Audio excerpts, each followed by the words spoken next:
کہ American Pakistanis اس سے پہلے جتنی بار بھی سرکار کی طرف سے یا پاکستان کے طاقتور حلقوں کی طرف سے کوشش کی گئی ان میں اختلاف پیدا کرنے کی، ان میں دراڑ پیدا کرنے کی، اس کے جواب میں رد عمل جو آتا تھا امریکن پاکستانیز کی طرف سے وہ بہت ہی، یا پاکستانی امریکنز کی طرف سے وہ بہت ہی نپاتولہ ہوتا تھا.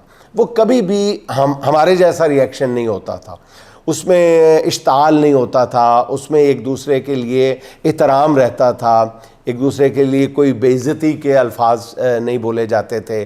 میں نے خاص طور پہ میں نے خود بہت سارے معاملات ایسے دیکھے، اور جب میں نے رابطہ کیا تو بہت عزت اور احترام کا سا ان کا لب و لہجہ ہوتا تھا ایک دوسرے کے لیے. لیکن ناظرین، کچھ دنوں سے میں دیکھ رہا ہوں کہ اوورسیز پاکستانیز جو ہیں ان میں سرکار نے اپنے بندے اس طرح فٹ کر کے بٹھا دیے ہیں اور ایسے ایشوز کو چھیڑا ہے جن پر یہ لوگ جو ہیں یہ اپنا شاید وہ وقار اور گریس جو ہے گفتگو میں وہ لوز کر بیٹھے ہیں. اس کا جو ایک منطقی نتیجہ ہے وہ یہ نکلا ہے کہ اب ان میں اختلافات نظر آنا شروع ہو گئے. اس سے پہلے ایسا اگر کوئی اختلاف تھا بھی تو وہ اختلاف رائے کی حد تک محدود تھا، اختلاف نہیں تھا. اب وہ اختلاف سے بھی اگلی سٹیج پہ پہنچ گئے. مطلب گزشتہ روز سے میں دیکھ رہا ہوں کہ سجاد برقی صاحب کو بھی پاکستان میں سوشل میڈیا نے آڑے ہاتھوں لینا شروع کر دیا، اور ان کے ایک جو ان کا میسج تھا ٹام لینٹاس کو کہ وہ اگر امریکیوں سے یا ان کی جو کمیٹی ہے وہاں پہ اگر کوئی گفتگو کرنے کا اختیار رکھتا ہے تو وہ عمران خان کے صاحبزادے ہیں.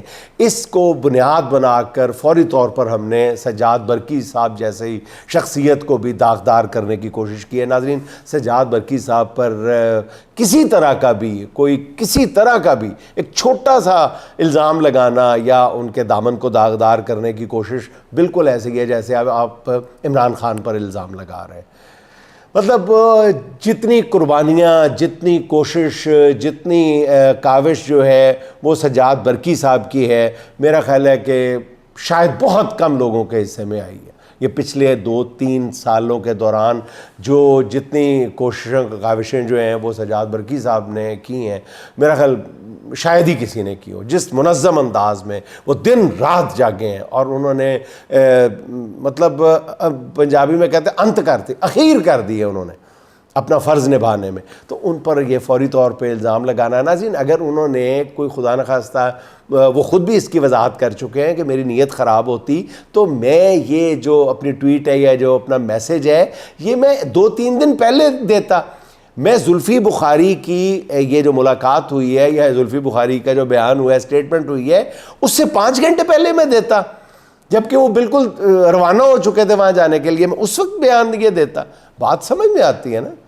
یہ ایسے خام خواہ ہمارے کو رگڑا دینا شروع کر دیتے ہیں، بغیر بلا سوچے سمجھے ہم کمپرومائزڈ کہہ دیتے ہیں، اور وہ جی علی امین گنڈا پور اور سجاد برقی ایک ہی صف میں کھڑے ہو گئے. خدا کے لیے سوچ سمجھ کے بات کرنی چاہیے ہمیں. سجاد برقی صاحب جیسے قیمتی لوگ جو ہیں ان کی بہت بڑی کنٹریبیوشن ہے، بہت بڑی کنٹریبیوشن ہے. میں بہت ساری ان کے جو اقدامات ہیں ان کا ذکر بھی کر چکا ہوں. بہرحال ناظرین، یہ بات میں پہلے بھی بتا چکا ہوں کہ عمران خان کے بیٹوں کی پاکستان آمد کے معاملے میں حکومتی وزراء نے پریشانی میں جو رد عمل دیا اس نے عالمی سطح پر ہمارے حکمرانوں کے لیے کافی مسائل پیدا کیے ہیں.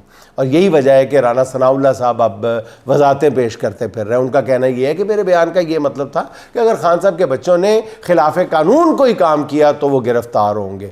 ناظرین، آپ وہ بیان دوبارہ سن لیں، اس میں اگر یہ جملہ موجود ہے تو مجھے ضرور سنوائیے گا جہاں پہ رانا ثناء اللہ صاحب نے یہ فرمایا تھا کہ اگر خلاف قانون کام کیا تو وہ گرفتار ہوں گے. ایسا بالکل نہیں. انہوں نے بالکل ننگی چٹی دھمکی دی تھی کہ ان کو گرفتار کر لیا جائے گا.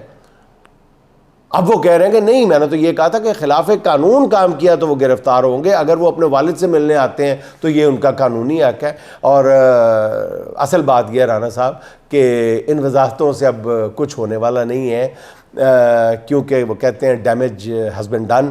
اب تازہ خبر یہ دی گئی ہے کہ امریکی صدر ڈونلڈ ٹرمپ والا جو ایشو آج جو درفنتنی چھوڑی گئی ہے اچانک کہ جی 18 ستمبر کو مختصر دورے پر پاکستان آ رہے ہیں۔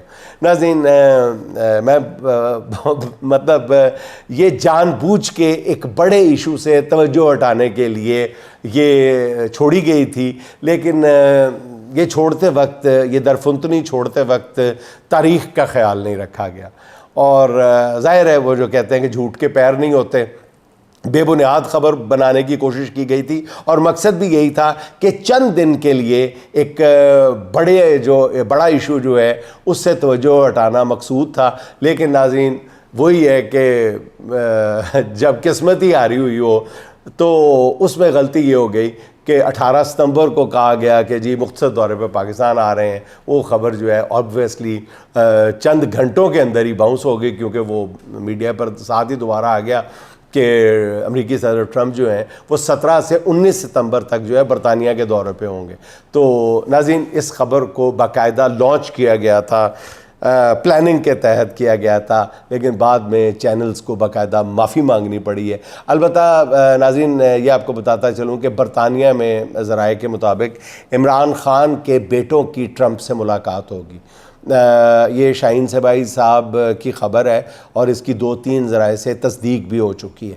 اب یہ ملاقات ہوتی ہے یا نہیں، یہ آنے والے دنوں میں پتہ چل جائے گا۔ ممکن ہے اس ملاقات میں جمائمہ بھی موجود ہوں۔ انہی خبروں نے ہمارے ہاں حکمرانوں کا، پنجابی میں کہتے ہیں، ترا نکال رکھا ہے، کیونکہ ٹرمپ کے متعلق کچھ بھی وثوق سے نہیں کہا جا سکتا کہ وہ لنچ پر کوئی بات کرتا ہے اور ڈنر تک وہ بھول جاتا ہے، اور اس سے اگلے دن وہ بالکل ہی ایک نئے موڈ میں یا نئے موڈ میں چلا جاتا ہے۔ بہرحال ٹرمپ ان دنوں اس کوشش میں ہے کہ پاکستان کسی نہ کسی طرح ابراہیم ایکارڈ میں شامل ہو کر اسرائیل کو تسلیم کر لے یا سافٹ ہو جائے۔ یہ کام تو ہمارے حکمران ہر وقت کرنے کے لیے تیار ہے، مگر ٹرمپ کو یہ رپورٹ دی گئی ہے کہ موجودہ حکمرانوں کی عوامی ساکھ جو ہے وہ 0/0 ہے۔ ان کا کوئی بھی فیصلہ عوام نہیں مانیں گے، کیونکہ جس فیصلے پر عمران خان کی مہر شامل نہیں ہے اسے پاکستانی عوام تسلیم نہیں کریں گے۔ اس لیے ٹرمپ کی کوشش یہ ہے کہ کسی نہ کسی طرح اسرائیل کو تسلیم کرنے والے پاکستانی فیصلے کو عمران خان کی تائید بھی حاصل ہو جائے۔ اب ناظرین آپ بھی جانتے ہیں، میں بھی جانتا ہوں کہ عمران خان اسرائیل کو تسلیم کرنے پر آمادہ ہوگا یا نہیں ہوگا، یہ کوئی راز کی بات نہیں ہے۔ بچہ بچہ جانتا ہے کہ اسرائیل کے بارے میں عمران خان کس قدر سخت موقف رکھتے ہیں، مگر اس معاملے پر غور کرنے کے لیے ضروری ہے کہ اس پر بات بھی کی جائے، اس پرابیبلٹی کی طرف دیکھا بھی جائے۔ اس کے لیے ضروری ہے کہ عمران خان کو پہلے رہا تو کیا جائے۔ دوسرا، ٹرمپ کے لیے اپنے ملک میں مسلمان اور خاص طور پر پاکستانی ووٹرز کی حمایت برقرار رکھنے کے لیے ضروری ہے کہ عمران خان جیل سے باہر ہو۔ ایسا نہ ہوا ناظرین تو آپ دیکھیں گے کہ اگلے سال ہونے والے مڈ ٹرم الیکشن میں ٹرمپ کی جماعت کی شکست جو ہے وہ کم و بیش یقینی ہے۔ اچھا ناظرین، ہمارے یہاں ایک بہت خوبصورت ادارہ ہے، بہت ہی پیارا ہے، مجھے بہت ہی پیارا لگتا ہے کہ وہ شریف خاندان کی آنکھ کا تارا رہا ہے، وہ ہے گیلپ پاکستان۔ جیسا شریف خاندان سروے چاہتا ہے بنا بنایا سروے ان کے سامنے رکھ دیا جاتا ہے، بنا بنایا۔ اگر آج مریم صاحبہ چاہتی، وہ تو 70% آیا نا، تو اگر مریم صاحبہ 99% بھی کہتی تو گیلپ پاکستان سینے پہ ہاتھ رکھ کر یہ خدمت بھی سر انجام دے دیتا۔ میاں صاحب یا ان کی جماعت جب بھی ناظرین مشکل سے دوچار ہوتے ہیں تو گیلپ پاکستان اپنے فرضی سرویز کے ذریعے ان کے دکھوں کا مداوع کرنے کی ضرور کوشش کرتا ہے۔ اس وقت بھی جب پنجاب حکومت عوامی محاذ پر پسپا ہو چکی ہے، مذاق کا نشانہ بنتی ہے، گورننس نام کی چیز نہیں ہے، عام آدمی کی ترجمانی چند روز پہلے لوری چاچے نے کر دی ہے، اور اس ایک اللہ کے بندے نے 10 سیکنڈ کی ویڈیو میں 1.5 سال سے جاری اربوں روپے کی میڈیا کیمپین برباد کر کے اپنے پیروں تلے بلکہ پانی میں بہا کے رکھ دی، بارش کے پانی میں بہا کے رکھ دی اس بندے نے۔ اس مشکل گھڑی میں گیلپ پاکستان اپنے پرانے کرم فرماؤں کو کیسے تنہا چھوڑ سکتا تھا؟ 2 روز قبل ایک سروے جاری کروایا گیا جس کے مطابق 71% لوگوں نے مریم نواز کو فیورٹ وزیر اعلیٰ قرار دیتے ہوئے پنجاب میں گورننس کی تعریف کی ہے۔ اس گڈ گورننس کی ایک بہترین مثال کل سے سوشل میڈیا پر موجود ہے۔ پنڈی بھٹیاں میں حکومتی نہلی سے سرکاری گندم کی ہزاروں بوریاں بارش کے پانی میں تیر رہیں۔ بدقسمتی یہ ہے کہ پنڈی بھٹیا میں پانی ڈوبی ہوئی گندم کی بوریوں کو پشاور کا واقعہ بنا کر پیش نہیں کیا جا سکتا۔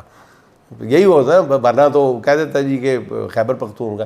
بارش کے پانی نے ناظرین لاہور ہی نہیں پنجاب کے ہر شہر میں تباہی مچائی ہوئی ہے. راولپنڈی کی حالت سب سے بری ہے. ایسا نہیں ہے کہ اچانک بارشوں نے یہ صورتحال پیدا کر دی ہے. ہم سب جانتے ہیں کہ جب زیادہ پانی آتا ہے، زیادہ بارش آتی ہے، زیادہ پانی، ہمیں یہ بلاول سمجھا گیا ہوا ہے، تو ہمیں بھی پتہ ہے اور پوری دنیا میں ایسا ہوتا ہے کہ پانی کچھ دیر کے لیے کھڑا رہتا ہے. لیکن ناظرین بات یہ ہے کہ یہ NDMA اور محکمہ موسمیات 6 ماہ سے الرٹ جاری کر رہا تھا کہ اس سال معمول سے زیادہ بارشیں ہوں گی، اربن فلڈنگ کا بھی خطرہ ہے، بار بار یہ کہہ رہا تھا. مگر میڈم وزیر اعلیٰ کی حکومت نے اس جانب رتی برابر بھی توجہ نہیں دی، کیونکہ وہ جانتی ہیں کہ ان کی گدڑی میں اعجاز شفیع گیلانی جیسے جو گیلپ کے ہیڈ ہیں، ان جیسے ہیرے موجود ہیں جو گیلپ کے فرضی سروس کے ذریعے ہر مشکل میں مرد بحران کی طرح ہمیشہ سے شریف خاندان کے ساتھ کھڑے نظر آتے ہیں. اور میرے سمجھدار ناظرین کو یاد ہوگا کہ الیکشن سے پہلے اسی گیلپ نے اپنے سروے میں بتایا تھا کہ ملک میں نواز شریف کی مقبولیت کا توتی بول رہا ہے، اور نون لیگ نے اسی سروے کو بنیاد بنا کر الیکشن سے غالباً 2 یا 3 روز پہلے ہی انتخابی نتائج بھی جاری کر دیے تھے، اور وزیر اعظم نواز شریف کے اشتہارات بھی شائع کروا دیے تھے. وزیر اعظم نواز شریف، مگر الیکشن کے نتائج نے نون لیگ کا سیاسی وجود ہی مٹا کر رکھ دیا تھا. پھر بھی نون لیگیوں کا گیلپ کے یہ جھوٹے سروس سے پتہ نہیں جی کیوں نہیں بھرتا، اور کون لوگ ہیں جو ان سروس پہ یقین بھی کر لیتے ہیں، یا حکمرانوں کا یہ گمان ہے کہ لوگ یقین کر لیتے ہیں. اچھا ناظرین، میاں نواز شریف کی یہ شدید خواہش ہے کہ کسی طرح ان کی سیاسی ساکھ بحال ہو جائے یا کسی حد تک بحال ہو جائے. اس کے لیے انہوں نے اپنے ساتھیوں کی طرف سے پہلے اڈیالہ جیل جا کر عمران خان سے ملاقات کا شوشہ چھوڑا تھا، مگر رد عمل اتنا خوفناک آیا کہ 24 گھنٹے کے اندر ہی بیک آؤٹ کرنا پڑا، پیچھے ہٹنا پڑا. اب اسی خواہش کو میاں صاحب نے ایک نئے انداز میں مارکیٹ کیا. ان کے نواز شریف صاحب کے خاص دوست، درینہ ساتھی، شیخو پورہ والے جاوید لطیف صاحب کا کہنا ہے کہ موجودہ حالات میں ساکھ رکھنے والی شخصیت صرف نواز شریف ہے. اچھا، ویسے انہوں نے اپنے بیان میں ساکھ کہا ہے، اچھی یا بری نہیں کہا جاوید لطیف صاحب نے. انہوں نے کہا ہے موجودہ حالات میں ساکھ رکھنے والی شخصیت صرف نواز شریف ہے. آپ نواز شریف کی طرف جائیں، یہ وقت ضائع کرنے والا نہیں ہے. ناظرین، صرف الفاظ بدلیں، خواہش وہی پرانی ہے کہ نواز شریف کو کسی طرح دوبارہ سیاست کا دلہا بنایا جائے. جاوید لطیف صاحب نے یہ کہہ کر کہ جی ساکھ صرف نواز شریف کی ہے، سب سے پہلے تو وزیر اعظم شہباز شریف اور باقی ساری نون لیگی قیادت کی ساکھ پر ڈرون حملہ کیا ہے. اب آ جائیں نواز شریف کی ساکھ پر. جاوید لطیف صاحب، نواز شریف کی کون سی ساکھ بچی ہے؟ بائی دا وے، اپنی ساکھ کا سودا تو انہوں نے اسی دن کر لیا تھا جب ڈاکٹر یاسمین راشد صاحبہ سے ہار کر بھی انہوں نے فارم 47 پر قومی اسمبلی کی رکنیت کا حلف اٹھایا تھا. یہ آپ بھی جانتے ہیں، میں بھی جانتا ہوں، پوری قوم جانتی ہے. بہت سارے لوگ، بہت سارے ان کے مخلص دوست نواز شریف کے، وہ یہ کہتے ہیں کہ اگر نواز شریف صاحب اپنی سیٹ نہ لیتے، بے شک حکومت بنوا لیتے، اپنی سیٹ پہ حلف نہ لیتے تو ان کی سیاست زندہ رہتی. اب حالت یہ ہے کہ نواز شریف شرم کے مارے قومی اسمبلی کے اجلاس میں شرکت تک نہیں کرتے، اور قومی اسمبلی میں کسی ترمیم پر ووٹ لینے کے لیے 3 بار کے وزیر اعظم کو باقاعدہ ہانک کر اسمبلی لایا جاتا ہے. نواز شریف تو خیر شرم کے مارے میڈیا سے بات نہیں کرتے نا، وہ اپنے کیے پر اس قدر پریشان ہیں کہ اپنی پارٹی کے رہنماؤں سے بھی نہیں ملتے. اور پھر جب ملک میں ان کے بھائی کی حکومت ہے اور ملک کا سب سے بڑا صوبہ ان کی بیٹی کے حوالے کر دیا گیا ہے، تو نواز شریف اور کیا چاہتے ہیں؟ ایک طرف کہتے ہیں کہ جی ہر اہم فیصلے میں نواز شریف کی رضامندی شامل ہوتی ہے، جنگی آپریشن تک وہ ڈیزائن کر کے دیتے ہیں، تو اس کے علاوہ نواز شریف کیا سیاسی کردار چاہتے ہیں؟ تو نواز شریف نے ہاری ہوئی سیٹ قبول کر کے ناظرین اپنی سیاسی قیمت وصول کر لی ہے. اللہ کی قسم نواز شریف نے اپنا، میں قسم کہا کے کہتا ہوں کہ انہوں نے اپنا نہ صرف سودا کیا بلکہ انتہائی سستے میں اپنا سودا کیا. اچھا ناظرین، ہر ادارے میں بیٹھی ہوئی کٹھ پتلیوں کو لگتا ہے کہ سیاں کوتوال ہے تو ڈر کاہے کا، جس کے جی میں جو آتا ہے وہ کر گزرتا ہے بغیر کسی ڈر خوف کے. قاضی فائز عیسیٰ اور جسٹس امین الدین جیسے نابغوں نے قانون کی حکمرانی کا خوف ہر دل سے نکال دیا. اب آپ دیکھیں جمشید دستی کی نااہلی کے معاملے کو لے لیں. سپریم کورٹ اپنے کئی فیصلوں میں قرار دے چکی ہے کہ رکن اسمبلی کی نااہلی صرف عدالت کے ذریعے ہو سکتی ہے. بالکل دو ٹوک فیصلہ موجود ہے. عدالت عظمیٰ کہہ چکی ہے کہ الیکشن کمیشن کوئی کورٹ آف لا نہیں ہے، اسے کسی منتخب رکن کو نائل کرنے کا سرے سے اختیار ہی نہیں ہے۔ اب الیکشن کمیشن کے 3 ارکان نے جمشید دستی کو نائل کرنے کے ساتھ ہی انہیں ڈی سیٹ کرنے کا نوٹیفیکیشن بھی جاری کر دیا۔ سیدھی کنٹیمپٹ آف کورٹ ہے، سیدھی توہین عدالت کی ہے انہوں نے۔ حالانکہ چیف الیکشن کمشنر سمیت فیصلہ کرنے والے 3 ارکان میں سے 2 ایسے ہیں جو اپنی مدت ملازمت بھی پوری کر چکے ہیں اور 6 ماہ سے 26ویں ترمیم کی چھتری تلے بندوبست کی وجہ سے عہدے سے چمٹے ہوئے ہیں۔ اندھیر نگری چوپٹ راج کہ اس سے بہتر کون سی مثال اور ہو سکتی ہے ناظرین؟ اچھا ناظرین، صرف الیکشن کمیشن کا کیا رونا روئے، ہر ادارے کے سربراہ نے اپنے آپ کو مقدس گائے ڈکلیئر کیا ہوا ہے، جس پر تنقید تو دور کی بات پوچھا بھی نہیں جا سکتا کہ سر آپ پر یہ الزام ہے، آپ اپنا موقف دے دیں۔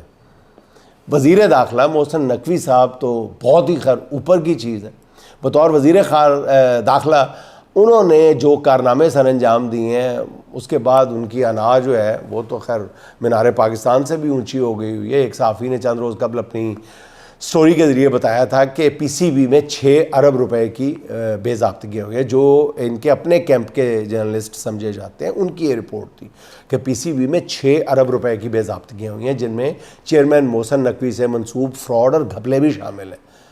اس پر ایک اور صحافی نے آڈیٹر جنرل کی پی سی بی سے متعلق رپورٹ پر سوال کر دیا، گناہ عظیم کر دیا۔ یہ کوئی چھوٹی جسارت نہیں تھی۔ اب سوال کا جواب تو نہیں ملا، البتہ کرکٹ بورڈ کے ڈائریکٹر میڈیا عامر میر صاحب کے حکم پر اس صحافی کو پی سی بی کے واٹس ایپ گروپ سے نکال دیا گیا۔ لاہور کے سپورٹس جرنلسٹ کا کہنا ہے کہ پاکستان کرکٹ بورڈ میں ہٹلر راج لگا ہوا ہے۔ کوئی صحافی chairman P C B Mohsin Naqvi سے ذرا سا سخت سوال کرنے کی بھی جسارت نہیں کرتا۔ ایک صحافی نے محسن نقوی سے سوال پوچھ لیا، پریس کانفرنس کے بعد ان کے آفس پہنچنے سے پہلے اس کے بیورو چیف کو فون کر دیا گیا کہ آپ کے بندے نے چیئرمین صاحب سے اتنا الٹا سوال پوچھنے کی جرت کیسے کی ہے۔ ناظرین، کرکٹ بورڈ جو ہے، کرکٹ بورڈ میں اسی حسن انتظام کا نتیجہ ہے کہ ایک معروف صحافی کے بیٹے کے بارے میں کہا جا رہا ہے کہ ان کو قومی اسکواڈ کا حصہ بنا دیا گیا۔ اب پی آر پر ٹیمیں بن رہی ہیں تو پھر نتیجہ تو یہی نکلتا ہے نا کہ پاکستان کی جو ٹیم ہے وہ امریکہ سے بھی شکست کھا جاتی ہے۔ اچھا ناظرین، آخر میں سوچ رہا تھا کہ کچھ بات محترم جناب بیرسٹر سلمان اکرم راجہ صاحب کی ہو جائے، جن کی میں بہت زیادہ عزت کرتا ہوں اور آپ میرے ویلاگز میں بھی سنتے ہیں۔ جس اخلاص کے ساتھ انہوں نے اس کڑے وقت میں پی ٹی آئی کا ساتھ دیا ہے، قانونی اور سیاسی محاذ دونوں پر بڑے بولڈ انداز میں سلمان اکرم راجہ صاحب فرنٹ پہ آئے ہیں، بلکہ میں تو ان کا اس لیے بھی بہت بڑا مداح بن گیا ہوں کہ انہوں نے سیاسی جو رویہ ہے وہ بڑی جلدی اپنایا ہے۔ وہ یعنی یہ میں منفی انداز میں نہیں کہہ رہا، میں مثبت انداز میں کہہ رہا ہوں کہ انہوں نے تقریر کرنا، گفتگو کے تو ویسے وہ بادشاہ ہے لیکن عدالت میں گفتگو ہے، اس کے بعد انہوں نے بڑی جلدی سیاسی گفتگو کرنا سیکھی ہے پریس کانفرنسز کے ذریعے، اور ان کے اس رویے نے یہاں تک پہنچا کہ اب گزشتہ 1 یا 2 دن پہلے جس لہجے میں انہوں نے گفتگو کی ہے وہ بہت ہی عجیب و غریب ہے، بہت ہی عجیب و غریب ہے۔ مطلب عالیہ حمزہ صاحبہ کے بارے میں جو انہوں نے گفتگو کی ہے وہ اس نے مجھ سمیت ہر کسی کو حیران کر دیا، کیونکہ وہ تو ہمیشہ دھیمے لہجے میں دلیل کے ساتھ بات کرتے ہیں سلمان اکرم راجہ صاحب، لیکن جب وہ اس گفتگو میں وہ باقاعدہ صاف نظر آ رہا ہے کہ ایک تو وہ بہت زیادہ غصے میں ہے، دوسرا ان کا غصہ مصنوعی لگ رہا ہے۔ وہ لگ رہا ہے کہ وہ مصنوعی طور پہ غصے کا اظہار کر رہے ہیں، بالکل ایسے لگ رہا ہے کہ سلمان اکرم راجہ صاحب ایک پارٹی کے جنرل سیکرٹری نہیں ہے، وہ ایسے لگتا ہے جیسے وہ گریڈ 22 کے افسر ہیں اور اپنے کسی ماتحت گریڈ 19 کے افسر کی ڈانٹ ڈپٹ کر رہے ہیں۔ میرا خیال ہے کہ راجہ صاحب کو سمجھنا چاہیے کہ عالیہ حمزہ کی پارٹی کے اندر بڑی خدمات ہیں، کارکنوں کے دلوں میں سلمان اکرم راجہ صاحب کی بھی بہت عزت ہے، لیکن عالیہ حمزہ کی بھی بہت خدمات ہیں، قربانیاں ہیں، اور کارکنوں کے دلوں میں ان کی بہت عزت ہے۔ وہ اس رویے کی بالکل مستحق نہیں تھیں جیسا سلمان اکرم راجہ صاحب نے اپنایا۔ لیکن ناظرین، اچھے بندے کی اچھی بات یہ ہے کہ سلمان اکرم راجہ صاحب کو اپنی غلطی کا احساس ہو گیا اور انہوں نے اپنے رویے پر ندامت کا اظہار بھی کیا۔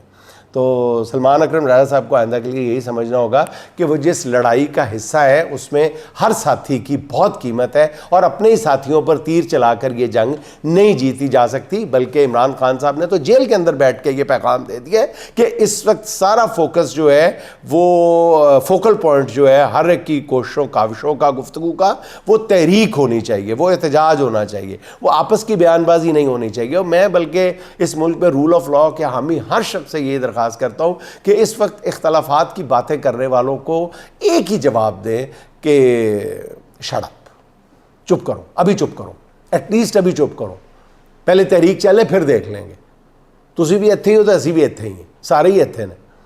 پہلے اگر آپ رول آف لاء چاہتے ہیں تو پہلے رول آف لاء پر عمل درآمد کو یقینی بنائیں، عمران خان کو پہلے جیل سے نکال لیں، پھر کوئی اگلی بات کریں۔ ناظرین، اس کے ساتھ ہی میں اسد عباس اسد صاحب کے 2 اشعار آپ کو سنائے دیتا ہوں۔ دل کو سمجھائے کوئی اب نہ گھبرائے کوئی، دل کو سمجھائے کوئی اب نہ گھبرائے کوئی، اب تو کھلنے کے ہیں دن اب نہ مرجھائے کوئی، اب تو کھلنے کے ہیں دن اب نہ مرجھائے کوئی، بے نیازی دیکھیے تخت ٹھکرائے کوئی، سچ کی راہ پر ہے وہ شخص یوں ہی ڈٹ جائے کوئی، جبر کے حالات سے خود کو ٹکرائے کوئی، وہ میرے خوابوں میں ہے وقت ٹھہرائے کوئی، وہ میرے خوابوں میں ہے وقت ٹھہرائے کوئی، دل میں اترے اور اسد عشق بن جائے کوئی، دل میں اترے اور اسد عشق بن جائے کوئی۔ ناظرین، خوش رہیں، خوش رکھیں، آپ سے ملاقات ہوگی انشاءاللہ اگلے ولاگ میں۔ اللہ حافظ۔